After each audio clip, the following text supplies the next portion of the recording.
এই ভিডিওতে আমি আপনাদের এমন একটি আমল শিখিয়ে দেব যে আমলের মাধ্যমে আপনি 80 বছরের গুনাহ মাফ করতে পারবেন এবং 80 বছরের নফল ইবাদতের সওয়াব পাবেন।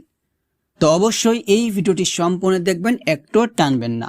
তো এই ভিডিওতে আমরা একটি দুরূদ শরীফ শিখব, যে দুরূদ শরীফটা শুক্রবার আসর নামাজের পর পাঠ করলে 80 বছরের গুনাহ মাফ হয়ে যায় এবং পরিবর্তে 80 বছরের সওয়াব পাওয়া যায়। এই ভিডিওটি শুরু করার আগে আমরা একটা হাদিস শুনি। হাদিসটা হচ্ছে হযরত আবু হুরায়রা রাদিয়াল্লাহু তাআলা আনহু থেকে বর্ণিত। রাসূল সাল্লাল্লাহু আলাইহি ওয়াসাল্লাম বলেন, যে ব্যক্তি জুমার দিন আসরের নামাজের পর নিজের স্থানে বসে, অর্থাৎ আপনি যেখানে নামাজ পড়ছেন, ফরজ নামাজ আপনি যেখানে পড়ছেন সেখানেই বসে থাকবেন, উঠবেন না। ওই স্থান